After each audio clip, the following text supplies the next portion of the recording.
Hey guys, I am back with a new video today. We are finally doing 3.0 class tier list. However, I have a guest with me. I'm going to be doing this with Viruk.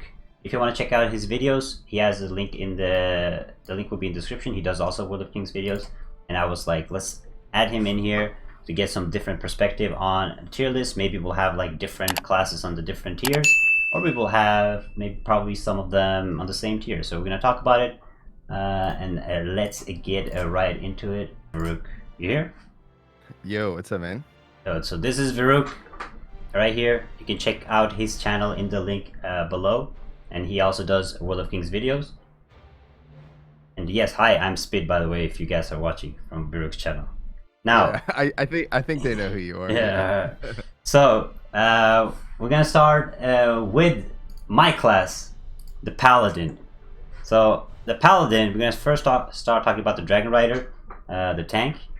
My opinion on the Dragon Rider after 3.0, because the Dragon Rider didn't get much changes, but it didn't actually need much changes because it is very damage. It does a lot of damage, probably the highest damage from all the tanks, and he has a high parry rate. If you can get a high parry rate on the Dragon Rider, you're almost close to immortal. You don't take much hits. However, the resistance is really low on the Dragon Rider, and the aggro is pretty weak compared to the other tanks. So I would place that Dragon Rider on the tier A. What's your opinion on the Dragon Rider, Rook? Yeah, so honestly, I don't know too much about the Dragon Rider. I wish I had more intel before I made my first tier list, but yeah, I mean, as far as I know, they output a lot of DPS. But you said A. Is there a reason why you wouldn't like? Are there things that you wish it had that would maybe put it up in S tier? Yeah, so the Dragon Rider depends a lot on its parry. So if your parry is not high enough, the Dragon Rider is very squishy. It's not even close to the other tanks in like resistance and armor. You will literally get shredded if you're a Dragon Rider. However, it has the perks of it is the high parry rate and the high damage. So that's why I will place it on A. It's like a nice balance. It can help your allies out with the reduction pool. Does nice damage, and with the high parry rate you can do a lot. But again, it's armor resistance. Once you get hit, if you take 2 hits in a row, usually when I take 2 hits in a row in Overlord, I usually die. So I depend a lot on the parry. That's why I don't place it very high. I would actually agree with that. And the thing is too, I noticed that Dragon Riders, and I know you said you're not going to talk a lot about PvP, but in sieges they're pretty good. Like when they go dragon mode and just spit fire over a crowd of people, that's really good, and they Yes. rack up a lot of points. Yeah, I agree on that. On PvP, So the Dragon Rider is really strong. Again, we're gonna mention PvP a little bit in this video, but since the game is not that PvP focused, we're gonna focus on the PvE. But the Dragon Rider does get a good plus in PvP. It's good for like anything with more than 2 players. All right, so let's agreed. All right. put it on the tier A. Now, Yeah, and I would agree with that. I think that's appropriate. all right. Now let's move to the next Paladin, which I'm gonna be talking about the Templar next. Now the Templar actually have gotten a lot of buffs recently. Got a buff in 2.0, late in 2.0 also, and he got a buff in 3.0. It has gotten more damage, more reduction, but as a tank, it's a really tanky tank, and it can heal allies and give allies shield. It works really good with the team. But a Templar is like the OG tank. It doesn't do too much damage. It has some AoE damage. They buffed its ult, but like tanky wise, it can probably survive any type of fight if it's decently geared. And it has the immunity, so once it dies, it can still be healed. And he gets like immunity for 6 to 8 seconds, which is really a strong skill to have. So I would place, since it doesn't do much damage, and it's not that good for PvP, but it is again a super tanky tank, and it's really good if you're like a free-to-play player and you want to be like a tank. Templar is really a strong tank, so I would also place Templar with the Dragon Rider on the A, just because it is a super tank.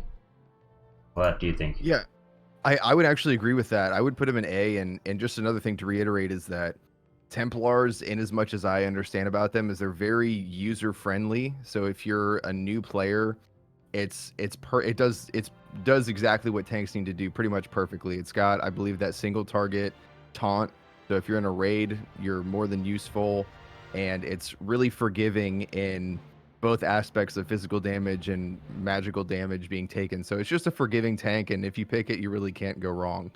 I Yeah, think that's I a good totally agree entry with one. that. All right, so tier 8.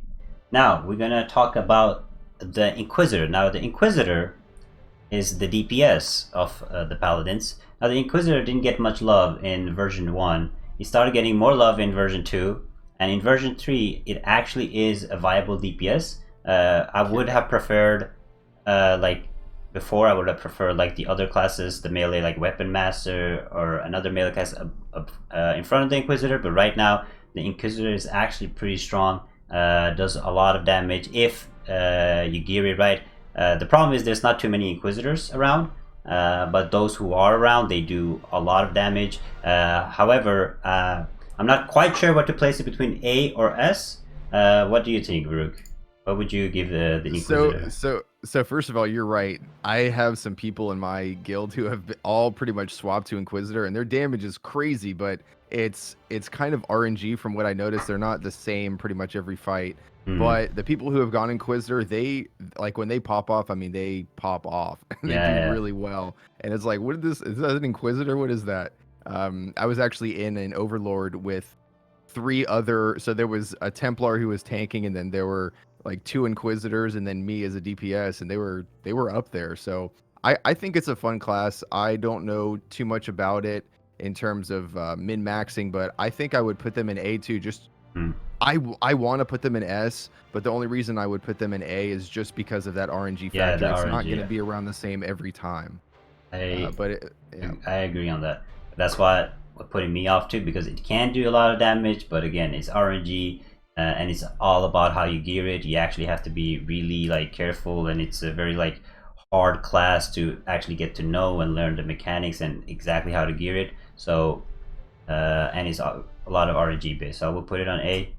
And now we're gonna move to the Wizard, and you can take over. Of course. Yeah, so the wizard, of course, if you guys know, I play Frost Whisper. We'll just start with that one. Um, Spid, I don't know how you feel about this one, but honestly, I want to put this in SS tier, and there are a couple reasons. It's not just because I play the class. If I played a class that I think deserved to be lower, I would do it. But here's the thing about Frost Whisper. They've been consistently one of the top burst classes in the entire game. And burst is useful in several different arenas. So of course, number one, they're really good for deep just in DPS, AoE DPS, single target DPS, in raids and in overlords and adventure dungeons, and then in PvP, there's even from the first release of the game, they're just unparalleled in their ability to just one-shot people. I mean, we haven't had any nerfs, we've only had buffs. So our Ice Spike deals more damage. We have more opportunities to proc Ice Spike. And whenever you go up against a Frost Whisper, pretty much you have to target them, or you're just going to get one shot, unless you're like a Battle Mage or something with a crazy amount of resistances. But I mean, anybody who plays a Frost Whisper, if you just get the right stats in the right place, and you have, the right masteries and everything is there and pretty standard, I mean, you're going to be hitting people for ridiculous amounts with your Ice Spike. And I think now I'm hitting hard enough to kill someone 2 times over just with one attack. And then with that cleave ability where you can spread that to multiple targets, to one other additional target. I mean, I haven't noticed any decline in the fun that I've had in PvP or in PvE. It's just been a really consistent, really strong class, and I don't see any weaknesses. He's got the high burst damage. He has the escape in the form of his CC break, his teleport, or blink, whatever it's called. And really, I don't notice any downsides to it, other than the fact that it's squishy, but that's expected. So what do you think about that? So Frost Whisperer, I was kind of torn about it, putting in SS or S, but I would go with the S. And the reason is mainly is because if you gear your Frost Whisperer right, and you put effort into it, it can be actually really strong. But if the average player gears the Frost Whisperer, it won't be as strong as the class I would put on SS, which we'll come back to later. However, again, the Frost Whisperer is super strong in PvP and super strong in burst damage. It has good viability, so I would put it in S, not on SS. I will come back to why I didn't put it on SS once we get to the class that I put it there. So I will put it on S. So we don't have an agreement here, but we both agree that it is a really strong class. Yeah, I mean that's a good point, and that is going to be some reasoning for why I place other classes in other places too. But we'll leave it in SS for now, and then if I start seeing a trend, then I might bring it down to S. But it's definitely not any lower than that. But next up is going to be Flame Singer. I actually surprisingly would put this in. I'm torn between A and S tier. I think I want to put it in S just because I've noticed that with the recent buffs in 3.0, they have some crazy damage buffs. I mean, they are doing like there are Flame Singers who I've pretty much never heard of before doing as much or more damage than I am, and they're not even relatively geared at all. And so they just have had crazy buffs. And the thing is with Flame Singer, and Spid, I think you might know this, they changed the way that the dot damage works in Overlords, so you can no longer push high level Overlords. I mean, they're releasing them over time anyway now, but the appeal to like a Flame Singer or a Necromancer, a dot class, has gone way down because you can't really use your dot damage. Your dots are now affected by slant, is what I'm trying to say. So Flame Singer, really, the appeal's gone down in terms of pushing Overlords, but they got crazy buffs, and I haven't seen too many of them, but from the ones that I have seen that aren't even geared at all, I mean, they're doing a lot of damage. And if we're talking specifically about damage, I think I can put them in S tier. But again, you do have to factor in that whole, how geared are you factor. But I honestly don't know terribly too much, and there's still a lot of information to be released. How do you feel about that? So the Flame Singer, in my opinion, is, again, really strong class DPS-wise. It is very crit dependent, depends on how much crit you have. And it's very easy class to play. It's not a big, hard rotation you have to follow. However, the reason I will not put it on S and I put it on A instead is because a lot of bosses in almost every single fight has some off time off them. Like either they get a shield, or you have to swap to some mobs, or you have to do some mechanic. And the problem with the Flame Singer is once you get off the boss for a few seconds, you're going to lose your whole damage burst, and they're really dependent on being able to stay on a target for a long period of time to reach their damage. So that's really unfortunate with a lot of bosses being pushing you really off the boss for a long time. But other than that, again, really strong class, good DPS.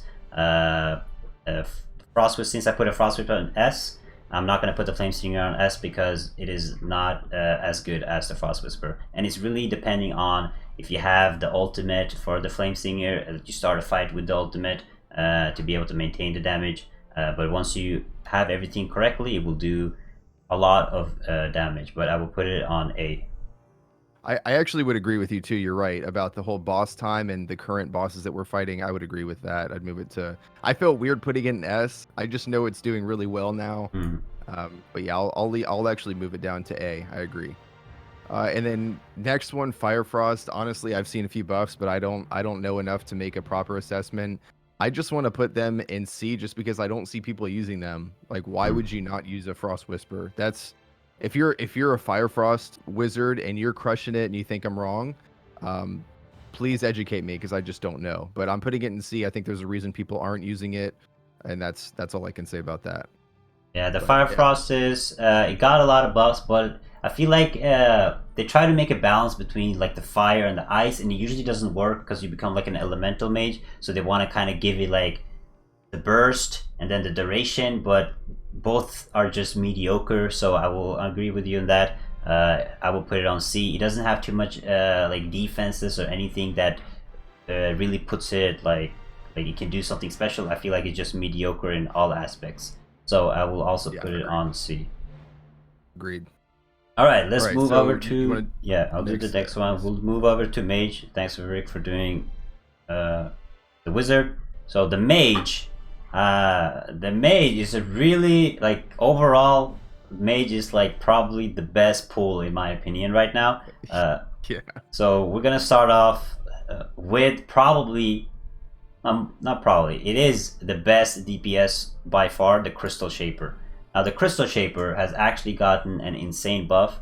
It has insane AoE, insane burst. I have a guy who switched from Flame Singer to Crystal Shaper. He was doing without the sets and without switching everything. He went from doing like 600k to like 800k DPS, and he hasn't switched everything. And his spike is so much that he takes aggro from me on bosses because of how much damage it puts off. And what is even crazier about the Crystal Shaper is it is going to receive more buffs during the different patches. It hasn't gotten its full form yet, and like you switch to the Crystal Shaper, even without switching all your sets and everything, your DPS is going to increase. And if you get the tier 2 set of the Crystal Shaper, oh, you're going to hit like numbers you've never seen before. So the Crystal Shaper, both for like people that spend a lot of time, a lot of money on the character, and for like average player, the Crystal Shaper is gonna do increase your damage by a lot. Like it is crazy. Good AoE and good single target DPS. What do you think? I completely agree, and they of course have that crowd control where they can turn something into a sheep. So if you're playing PvP with Polymorph, if you're playing PvP too, super enjoyable, and I 100% agree. And the reason why I would actually put it in SS also is not only because of those buffs, but again, if you're comparing it to every other DPS at a base level, let's assume that they're all relatively geared around the same gear level, the Crystal Shaper is going to shine the most. And like Spid said, right now we can look at the China server and see that this tree in specific, the Mage tree, they have the most use, and pretty much every DPS that is any DPS is going to be a Crystal Shaper within the next few patches. So I completely agree. SS. SS. That is also the reason I didn't put like the Frost Whisper on SS, because the Crystal Shaper is just so exceptional, and that's why the Frost Whisper got thrown up. But the Frost Whisper is strong like S+, but it's not SS because of the Crystal Shaper. Because if there was no Crystal Shaper, the Frost Whisper would definitely been an SS. Now let's talk about the Arcane Scholar. Now the Arcane Scholar is the best support class in the game, and recently it has good DPS. I have some Arcane Scholars doing like 500k DPS, 450k DPS, like pushing up to what other DPSs are doing. However, the thing with the Arcane Scholar is the ultimate, the buff is so good, especially if you have a charm that increases your soul power and your spec is focused on your soul power, buffing your teammates, because that buff is insane. It's 40 seconds, you get huge increase in haste, cooldowns run way faster, you get a speed boost, and as a support class it is really good. And the only reason I'm putting on SS is because not a lot of people play it, because again it is a support class, people usually want to do DPS, but if you have an Arcane Scholar in a raid, your whole team is gonna jump their DPS by 100k at least. So that's why I'm putting the Arcane Scholar on the SS. What do you think, Varuk? I would place it, I think, in definitely not and I'm inclined to place it in SS, but the only reason why I would place it in S, and that's where I'm going to put it, is because of course that gear factor, that support factor, if I had to pick between the Crystal Shaper and the Arcane Scholar, it just depends. So if you're a Crystal Shaper, you can pick that 10 times out of 10 and you're never going to be unsatisfied, but for the Arcane Scholar, you have to be with the right composition. And if you just go Arcane Scholar alone, I mean, it just depends. I think that if you're comparing it to the Crystal Shaper is going to shine just a little bit more. But I'm going to place it in S just because I haven't seen terribly too much usage from it. But I mean, I completely agree with everything that you said. I just think I would place it one tier below just because it's not like this incredible, shining, spectacle in every single regard. But yeah, definitely, I agree with you. Like what you said, S+ about Frost Whisper. I kind of wish I could put Arcane Scholar. Like if we had an S+ tier, I would put it there. Yeah. All right. So I will disagree on that, but I see Varuk's perspective too, because again, it is not exceptional like the Crystal Shaper, but since like the game is a lot like big raids, big PvP fights, the Arcane Scholar comes to shine. So that's the reason I'm putting it on SS.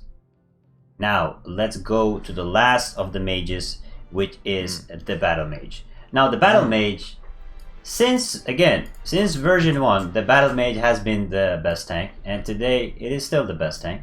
The reason it is the best tank is because again, it has all the factors like the OG tank should have. However, it is different from any other game that you've seen. It's like a mage tank. It has range pulls, it has teleports, it has big AoE reduction, stuns, CC. Like it has everything, and it will usually beat every single other tank in like a 1v1 or anything like that. and it can do a decent. And since overlords and all raids usually are dependent on having a lot of mobs that you need to kill, the battle mage just tanks everything so easily. So for that reason, I'm gonna place the battle mage on the S, and you never go wrong with the battle mage. What do you? And he has the strongest aggro. What do you think, Varuk?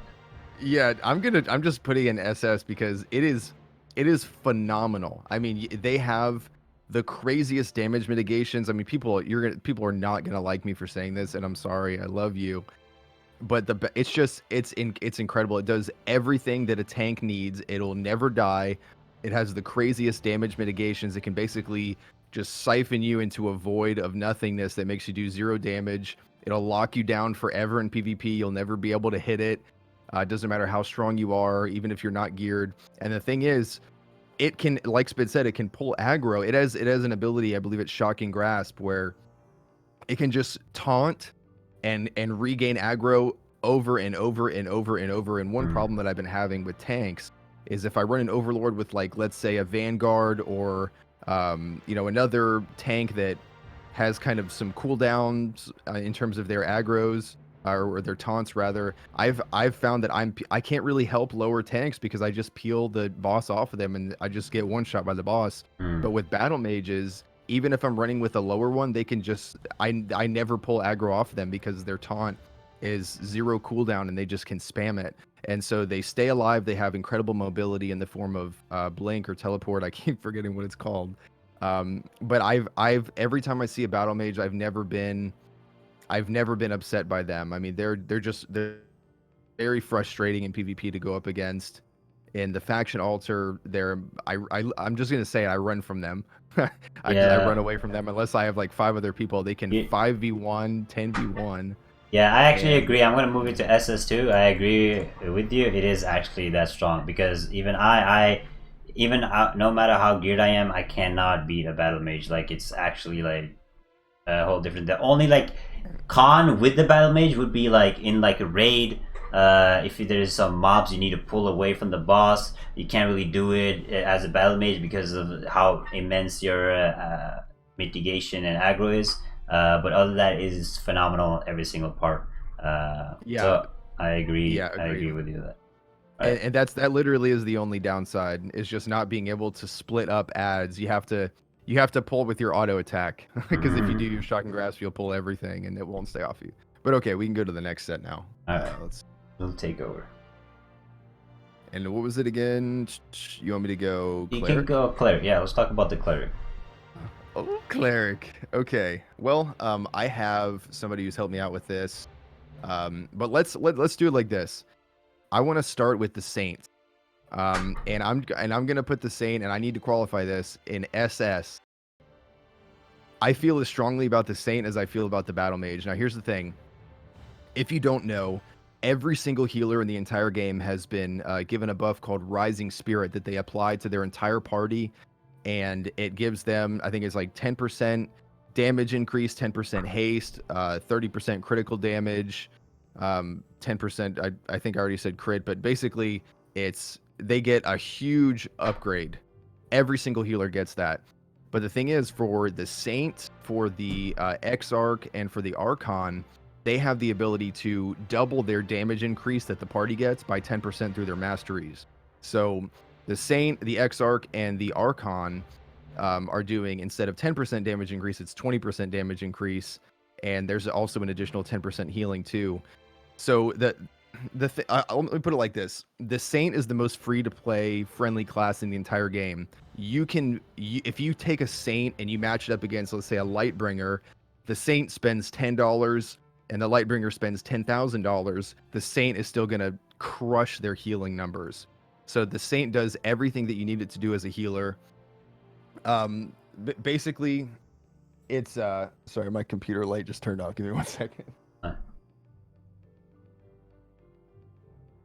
This is what happens when you don't have a program to keep your laptop on. Okay. So basically it deals no damage, so it's the most free-to-play friendly. The more your class relies on damage, the more it relies on you to spend money on the game to keep up. But it's the strongest progression rate healer, since basically it can keep the entire raid healed with HOTS or heal over time abilities, and it can keep them buffed because the buff that comes out from the Saint, you can just spam it. You can spam it on anybody, and it gives it to everybody within the vicinity of the person that you spammed it on. You don't need any legendaries at all. You can just stick with purples that you get from overlords. And literally all you need is the tier 2 2-piece set to give it regenerate ability, the heal over time. That's all you need. So if you get a tier 2 2-piece set, your Saint is going to be beating, as a free-to-play player, is going to be beating anybody and everybody that has spent even tens of thousands of dollars on their account. And I'm making a Saint guide. I'm going to try to keep it brief just because I could talk about this forever, but it's essentially free-to-play. It's the best healer. And even with a damage class like a Lightbringer, who's providing damage to the party, the additional 10% that the Saint can achieve through its mastery gives the party more overall damage than a DPS healer would give. So for those reasons, there's so much more I could say about it. But the Saint I would easily put in SS for those reasons, I guess. So what do you think about that?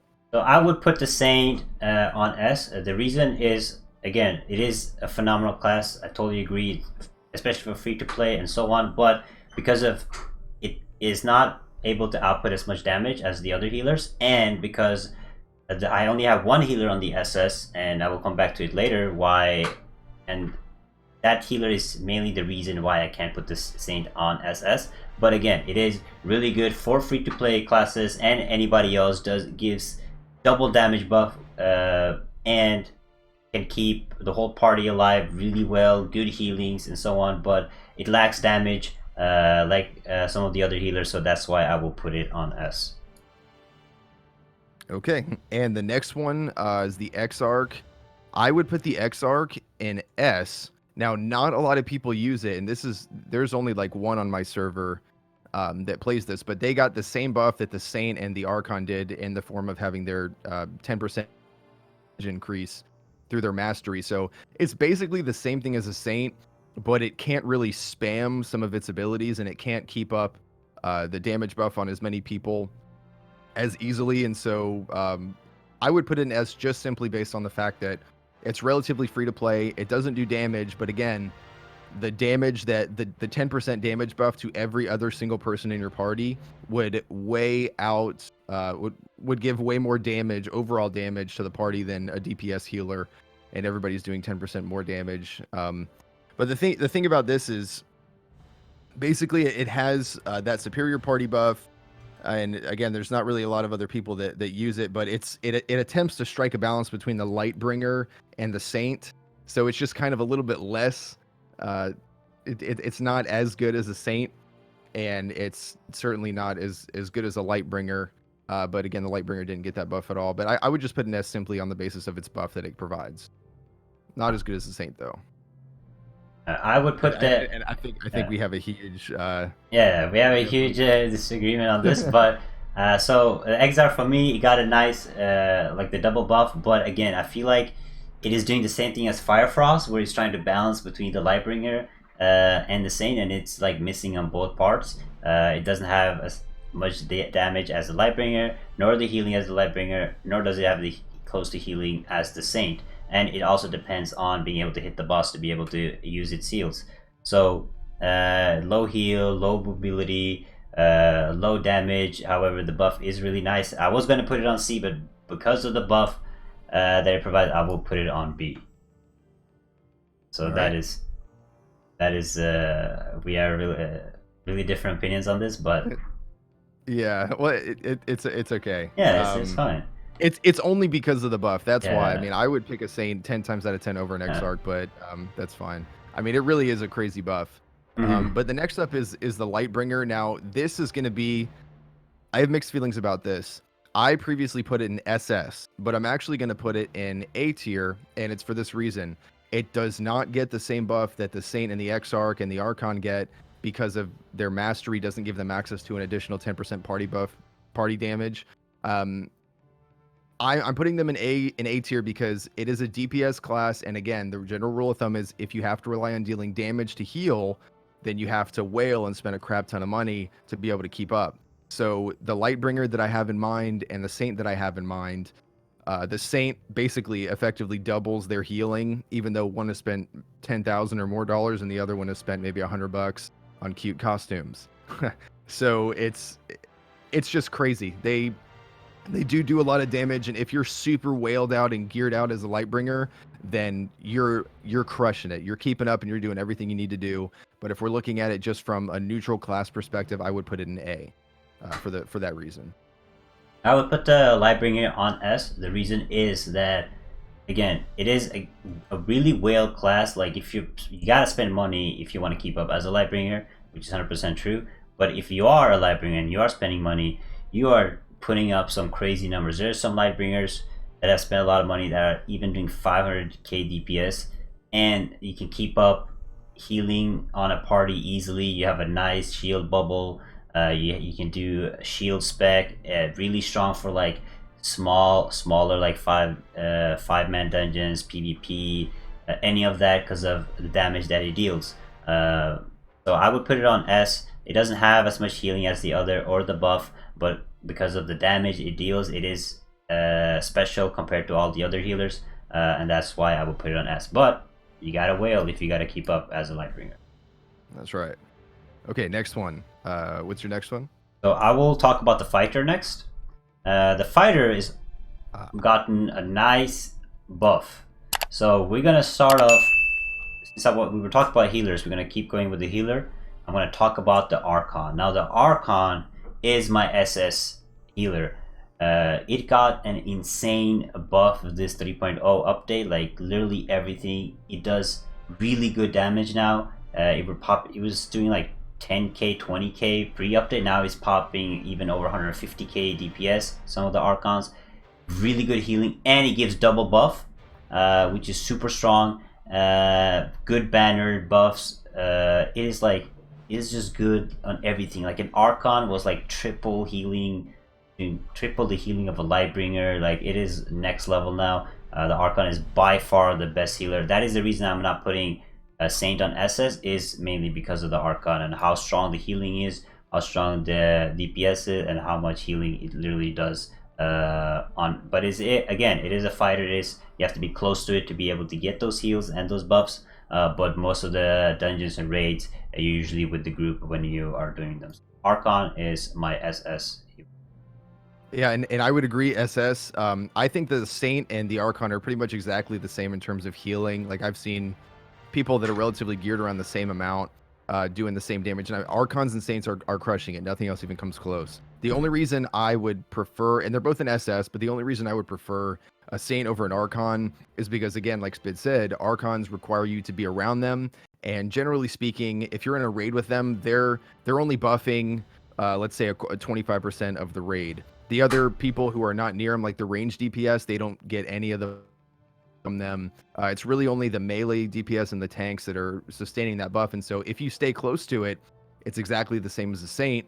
But the only reason I would like to prefer a Saint over that would be just because they don't need to be hitting the boss during those downtimes and raids to keep heals up. They can just spam heals no matter what on anybody and everybody. But the Archons are they're phenomenal. In PvP, if you see an Archon on the other team, good luck. You're probably just going to lose. Like they're almost they're immortal. amazing. They're like super tanky, Yeah. a lot of healing. But the reason I will put it over the Saint is because of the damage that they deal. Like they do 100k easily more than a Saint would. So that's the reason I would put it above the Saint. Now, Yeah. let's move to the Weapon Master. Now the Weapon Master has been a good DPS class since version 1. However, in 3.0, it is still really good, but if you're gonna be the top, you gotta spend a lot of money on the Weapon Master. Like most of the Weapon Masters that play are heavy whales, which are the top DPS. It's very inflated on the DPS rating too, so a lot of whales are playing it just to be on the rank 1 leaderboard of the DPS rating. However, it is still strong if you spend a lot of money. And when the boss goes below 25%, it does crazy amount of damage, drop it super fast. But overall, you gotta cash out for this. So that's the reason I cannot place it on SS anymore. It used to be SS on both version 1 and 2, but for me now it has dropped to S. I would agree. I'm just going to leave it at that. It's pretty much no significant changes, really. Now the Berserker is the next. The Berserker has been neglected for a long time. Version 1, version 2, people will prefer the Weapon Master over the Berserker, but it's made its comeback. Now the Berserker is actually super strong. It is really friendly to people that don't spend that much money, and in my opinion, it is just as good, if not better, than the Weapon Master currently. And it doesn't depend on being below 25% to deal a lot of damage. It does good damage throughout the whole fight, and you don't have to wail as much as a Berserker, so I would put it on S. What do you think?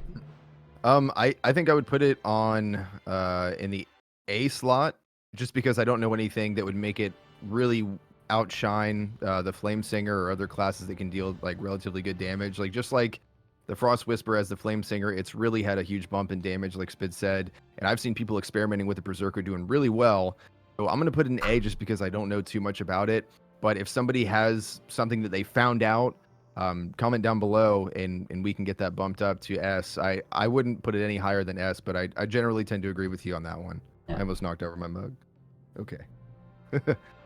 Yeah. All right, So now A for me. I will put it on S because most of my my guildmates have switched from Weapon Master to Berserker, and they're doing like same or if not more damage. So it's not like worse than a Weapon Master for sure. So I'll put it on S. Agreed. Okay, so the next one is. What's the next one you want me to take a look at? You can take a look at Archer. Yeah. Archer. Okay. So the first one I'm gonna do is let's take a look at the Marksman. Now the Marksman is an awesome class. I'm actually gonna put it in S, just because I would put it in SS, but of course it requires you to kind of be on the whaley side to be super good. But Marksmen are insane. I have a friend Lego who just dominates in sieges. They have that one spam ability, aim shot, which hits in the like several millions. And if you have your ultimate active and you're in a siege, you're hitting just a wave of people for the same amount of damage. It basically splits it between everybody. So, I mean, it's a great class in PvP. One of the top damage classes in PvE. Just requires you to wail. And under the right circumstances, they really do well. They've got the thing that makes them go immune, their turtle shell. They have disengage if you need it. And just kind of the craziest AoE DPS. Really, it's just an all-around, really well-rounded class, but there's nothing that really makes it shine unless you spend a lot of money. And so I would put it next to the Weapon Master, and in Spid's case, next to the Berserker in the S tier. What do you think about that? I agree on that. Marksman is really strong, not that hard to play compared to the Demon Hunter. Really simple, relies on a few skills only. Does a lot of damage, insane AoE for mobs, like Varuk said. Really good DPS, has again good defenses because of the turtle shell, able to heal itself, so does good in PvP too. But definitely an S, does good damage and is up there with the best DPS. Yes, and then the next one, Demon Hunter, I'm actually going to put that one in S as well. The reason, and I would actually put the Demon Hunter kind of S plus too, if we had that tier. I wish maybe next time we need to make an S plus tier. But the reason is because there's a new skill in the talent tree called Opportunity Attack, which is every single time you attack, you have a huge percentage chance to deal another huge percentage of damage and additional value of damage per attack. And so the thing about the Demon Hunter, the big difference between them is the Demon Hunter is all instant cooldown skills. You're going to get Carpal Tunnel if you play this class, but you'll do a lot of damage. So there's a plus to it, and it's worth it. But it does kind of the same damage as a marksman would do, but you just, instead of having aim shot where it's like a channeled ability, you're just spamming the same rotation. Literally, you look like a mad scientist playing this thing. But because you're attacking so frequently, Opportunity Attack has the value of Opportunity Attack skyrockets. And so if you are spec'd into Opportunity Attack, you've got a good roll on it on your artifacts. I mean, I have Demon Hunters who are not even geared at all. It's kind of like the Crystal Shaper. They're just crushing the meters right now. I wouldn't put it in SS just because it also is one of those classes that would require you to wail to really be exceptional. but it is still a super solid, super good class, simply on the basis of the opportunity attack being available for just attacking one time. And so I'll leave it there. Yeah, I was gonna actually put it on A, but I actually agree with you. I'm gonna put it on S because of the opportunity attack. Also, it is different. It is a little harder to play than the marksman. You have to manage what skills you use and in which combination you use them. But it can unleash some really good DPS. So I'm gonna put it on S with you. All right. And Bard's the next one. Yeah. One more. So one more. Yeah, I almost forgot about it too. Yeah. Okay, there are gonna be some people who are mad at me about this one, and we might disagree, but I'm gonna put the Bard in. I previously had them, I think, in SS, but I'm gonna put them in A this tier. Oh, you know what? I'll put them in. Yeah, I'll put them in A, and the reason being is because they're just not. I mean, they do the same thing as an Archon. You need to be stacked on it to get the benefit. It does not give you the double damage buff, and the Bard really doesn't do exceptional damage to make up for it like a Lightbringer would. So I think it would be like an A minus. It's still a fantastic healer. If you're playing this class, you're gonna be able to do exactly what you need to do to keep everybody up. But really, people have to be hugging you the entire fight to make sure that they get the Rising Spirit buff from you. And so really, it's just kind of like a pseudo Archon. I'd rather have an Archon if I'm going to have to stack on something anyway to get the double damage buff. And I don't know. I think maybe A plus actually is where I'd put it. But it's the reason it's down there is because it's not as good as a Saint, and it's kind of an Archon, but not as good as an Archon, if that makes sense.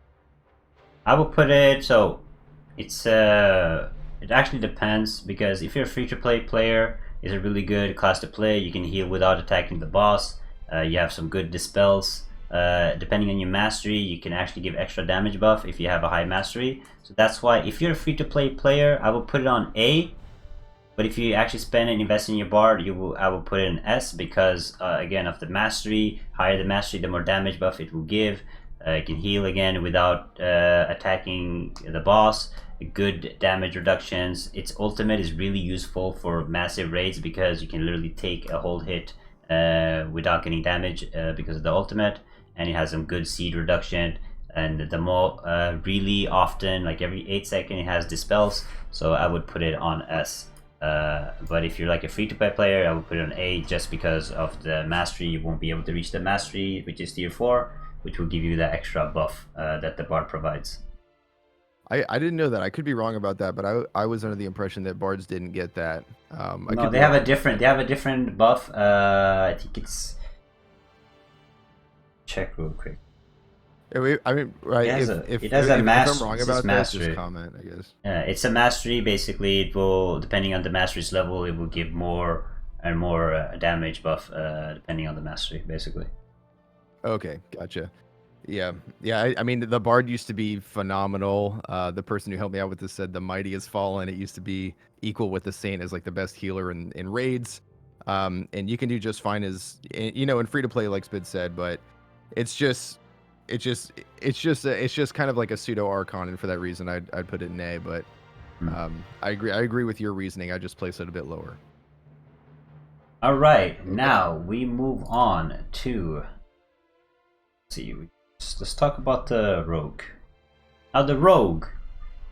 Now the Blade Master. We're gonna start with that. Blade Master is the best PvE assassin right now. It does really a lot of damage. Has some good immunities, but is very squishy. And for the hardest raids and overloads these days, you take a lot of damage. So you gotta play it smart, use your immunity correctly, but you can do a lot of damage. I see some Blade Masters doing the S as much damage as the S ranks. However, I will have to put it on A just because of how much damage it takes, and that it is a glass cannon, but it's really strong again in PvP. So it is. I'm kind of torn between the S and the A, but I'm gonna leave the Blade Master on the A rank. Okay, yeah, and I'm gonna put it I'm gonna put it on S for the same reason as the Demon Hunter Marksman.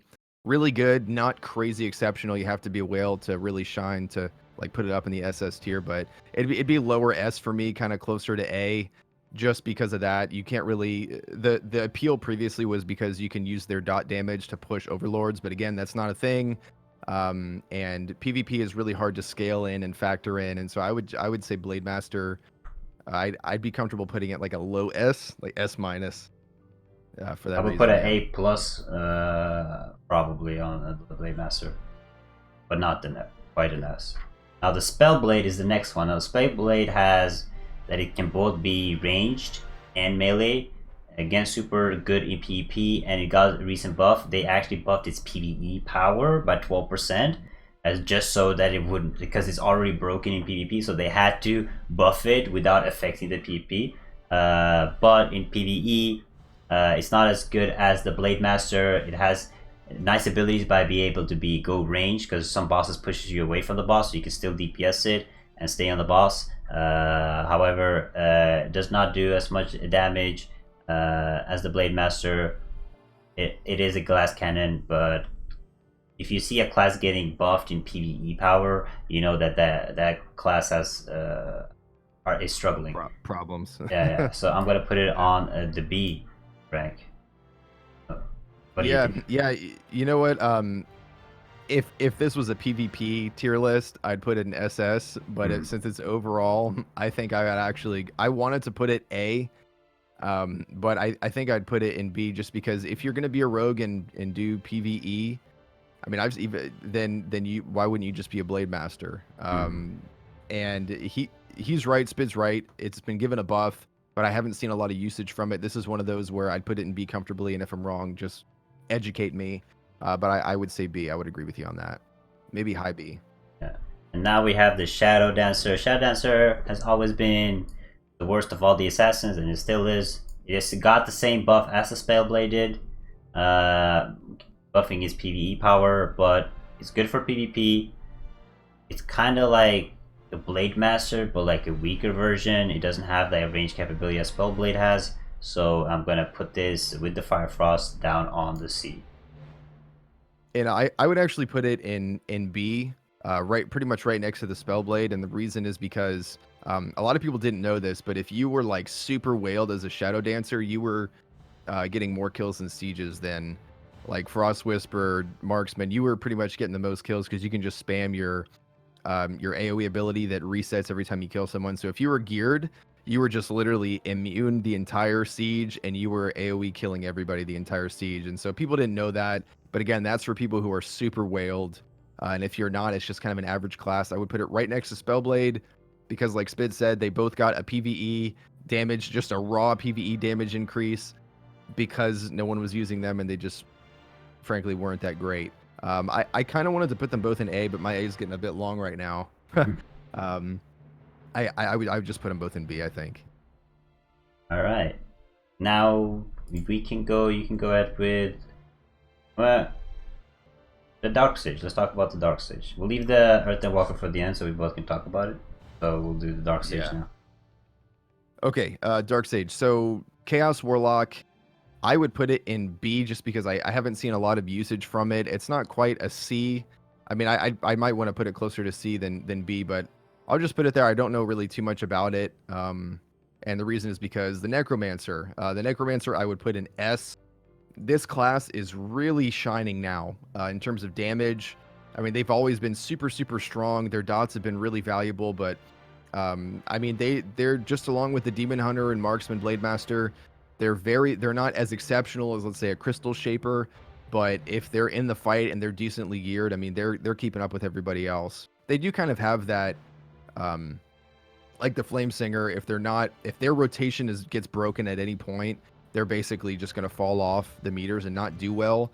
But they have that damage buff at sub 30%. If a boss is at 30% or lower, they're hitting harder than everybody else, so they kind of catch up at the end of the fight. But you know what? I'm actually going to move these down to A. I'm gonna move Necromancer down to A, just because it's better than the Chaos Warlock by a tremendous amount, and it does require whaling to be super good, but it does have that severe disadvantage of falling off if you have to stop attacking the boss at any point in time. What do you think about that? I would put the Chaos. That's fine. The Chaos Warlock actually got a buff recently, and it's gonna start receiving more buffs. So for the 3.0, I will actually put it on A. The reason is that the Necromancer is really good. It's been really good for this patch too, but it relies heavy on its dot damage, so it's not as good as the other S. But if it can prolong on the fight, like the Flame Singer, and stay on the boss, it can do really good DPS, and it has ultimate where it gets a damage increase just like the Chaos Warlock. So but you have to whale to be able to do that damage as a Necromancer, but Chaos Warlock is more free to play friendly, and it's going to start receiving even more buffs, so I will put them both together on A currently. Okay, I'll agree with you with that, actually. I'll move it up to A. But then for the Vampire, it used to be the strongest healer and the most preferred healer for Overlords and pushing content in 1.0, 2.0, because they gave you that shield that absorbs damage, and something like a Saint where, let's say I'm talking about Icewind Valley, you know, where the first boss does that smash and just can wipe everybody that doesn't have like a overshield or they're not geared enough in resistance. The Vampire used to be the go-to because it didn't need to deal any damage, and it didn't need to do, you know, to be able to keep healing up and put an overshield on your party. I actually just want to put these in A because they're not as good as the Exarch, the Saint, or the Archon, because they did not receive that additional damage buff through their masteries of Rising Spirit. And I don't know, it is a great all-around healer, but it's just not as good as the Saint or the Archon or the Exarch, in my opinion. And the Saint also and the Archon, they have other ways to provide that overshield that the Vampire used to have, which made it preferred. So I just put it at A. I don't know. What do you think about that? I will put the Vampire on S, and the reason is that so all these different healers have their own go-to thing that they're good at. The Vampire does not give the buff, but its AoE damage for like mobs and overlords and runs like this, or even PvP, is super high. Like there's vampires that are pushing 700k DPS on mobs. Like it is ridiculous. It is ridiculous. And then they have again the Fade that helps a lot in raids or overlords and so on. So I will definitely put the Vampire on S. It used to be SS, but the Archon is just so strong, and because of the buff that it doesn't give anymore. I mean, it does still give a buff, but it doesn't give the new buff. I will put it down on S, but it does have insane AoE damage, and is still a really good class to play.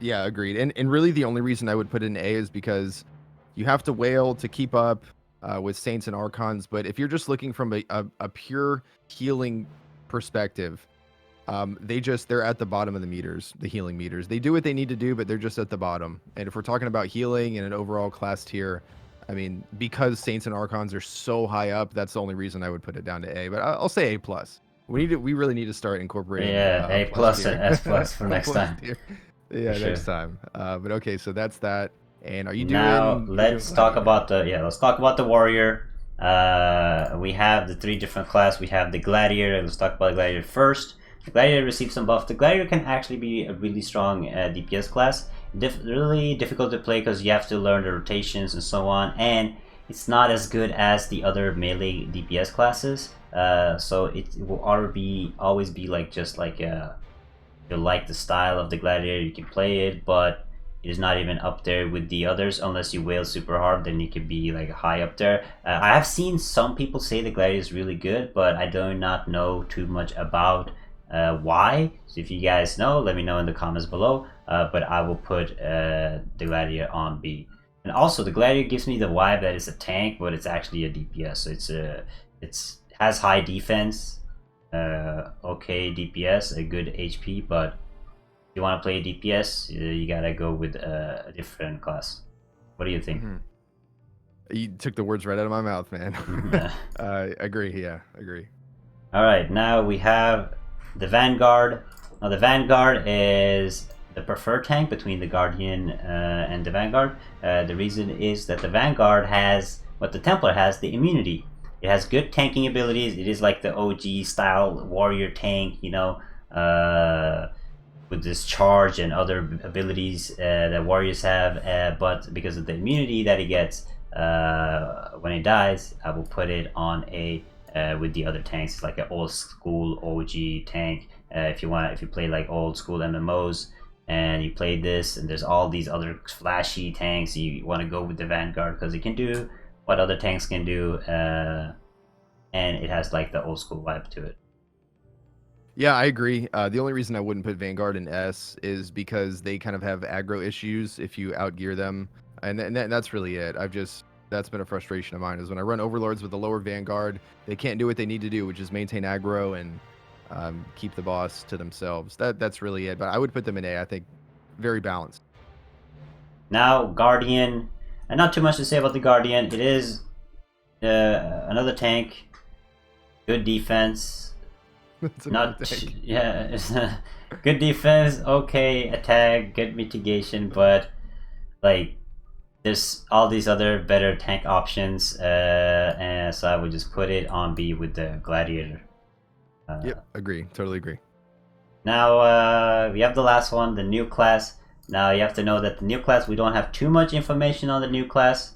Not too many people are playing it, but we try to get some information to try to put in somewhere so you guys can kind of get like an idea of where they are and what they do. So I can probably do the tank, and then you could do the two DPSs. So let's talk about just go through them one by one. We'll just do that. So let's do the Mountain King first. That's the tank. Now the Mountain King is actually probably the best out of the three options. Really strong tank for PvP. I heard it can wipe like whole teams and stuff. It's pretty crazy. However, it has some good tanking abilities. It has two different aggros, which is nice, both AoE and single target. But it doesn't output as much DPS. It's probably because maybe it can do a lot of DPS. I'm not quite sure, but it is a fun new tank to play around with, and it does what a tank has to do. So I will put it on A.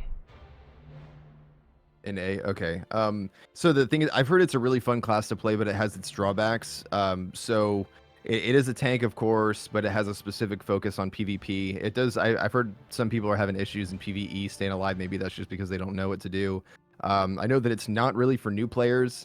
It can be very difficult to kind of get used to because it must be built correctly. They have certain matchups that favor them. So, for example, I know that they get destroyed by range casters, by mages. I don't know if that's just something with their stats or masteries, but it really has to be built correctly if you want to play it to its fullest. But really, if you want to play a tank, I mean, this is a fun thing to do. But if tanking is your thing, I mean, you'd be better off starting as a battle mage or a Templar because they're just more forgiving to the new player, which are going to be the people really playing this class who aren't as invested in their previous class. And really, I mean, it's just the thing is, like, if we're talking about tanking, the battle mage is just so astronomically better that it makes it hard to do something like this unless you just wanted to experiment. Yeah, it is an experimental class, like for people that have played. Mainly, it can probably be good for like new players too, but again, you don't have much information on it. You don't have a lot of people that know how to build it correctly yet. So maybe in like 4.0, it might be the go-to tank, but right now it's just too little information. It's like a fun tank, strong for PvP. Gives me kind of like a Dragon Rider vibe with some of the skills. So I would just put it on A, but definitely choose one of the other tanks if you're a new player. Yeah, and did you say you put it in A, right? Yeah, put it on A. Yeah, I agree. I'd put it in A too.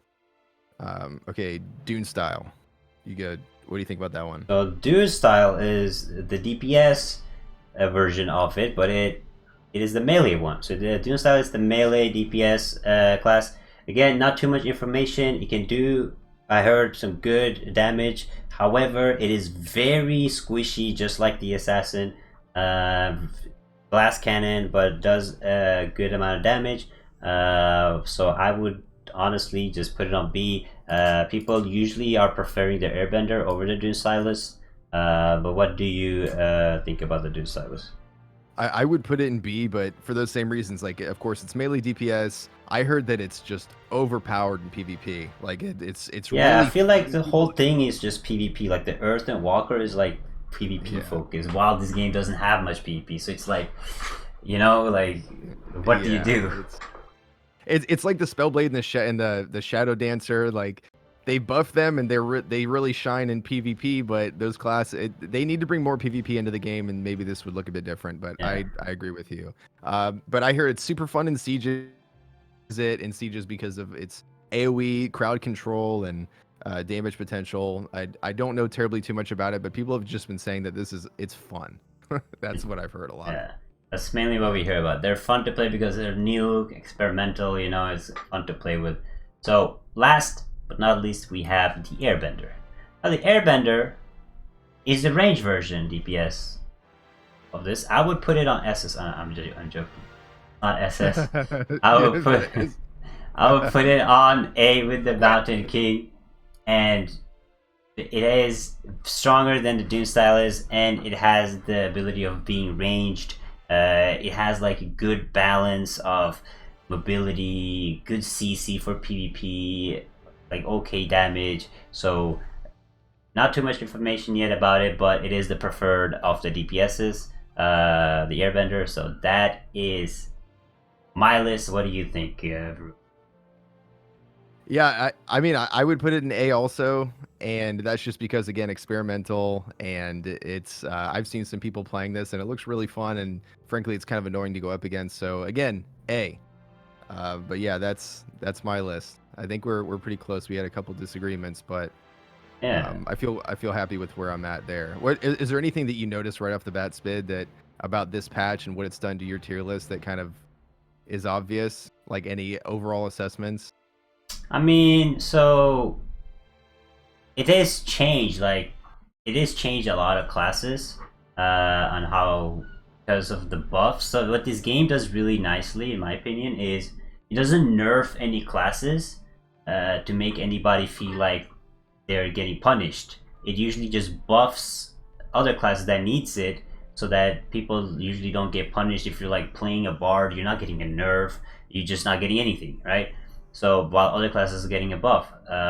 So right now they're gonna keep like buffing. You're never gonna see a nerf most likely. So your class will always be where it is, slowly increasing, or you have a chance to like get a buff basically. So if SS, the Crystal Shaper and the Archon is just super strong as a DPS and a healer, and then you have the Battle Mage, super strong tank. Fire Frost Shadow Dancer, not much changes. As you can see, like some of the classes like are always on the bottom. So if you guys look at our previous tier lists and so on, some of these classes you see are repeating themselves in the bottom, like the Exarch, Fire Frost Shadow Dancer, so on. But if you want like a more of a stable class, a melee class, Weapon Master is a good choice because it's always been top. The Demon Hunter's always been top. The Bard and has always been like on the top. So there's some classes, Templar, you know, you can go with that will always be like good to play. But there will always be some classes that always get that extra edge, and there's some classes which are just no.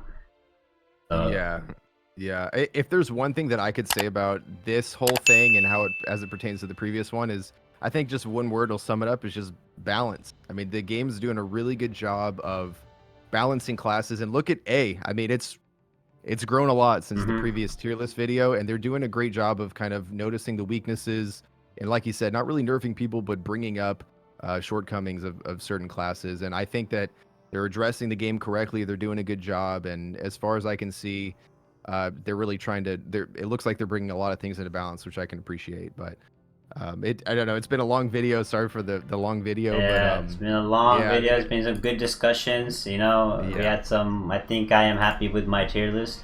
Or I'll probably even agree with the Varuk's tier list. Even though we had some disagreements, they're both really good. You know, you can check out Varuk's channel. The link will be in the description below. And thanks to him for doing this video with me. I appreciate it. Yeah, man. Thank you so much, dude. It's been fun, and we just need more information. If you have any other information, this is kind of the thing that gets us YouTubers in trouble. Spid, I don't know if you've experienced this before, but a lot. I mean, there's going to be that Firefrost wizard that just crucifies our channels. But it's again open to correction, and I think Spid is the same way. We don't know everything, but it's been really great doing this, and I appreciate you having me on the channel, man. Thank you. You too. All right. All right, my dude. I'll see you around. I'm See, not I really wish we because played it's on the same American. server. Yeah. I wish we played on the same server. Yeah. What time is it where you are, by the way? Like what time 5 p.m. soon. Oh, dude, yeah, it's 10. It's like it's almost 11 a.m. for Yeah, me. he so- woke up early to do this video. Yeah, I appreciate it on a weekend. I did. So yeah, thanks so Yeah, man. much. I'll see you around. And guys, thank you guys so much for watching. Make sure you like and subscribe if you haven't. That was fun doing this video with him. If you guys appreciated it, let me know in the comments. Maybe I'll do some more collaboration with him. And have a good night.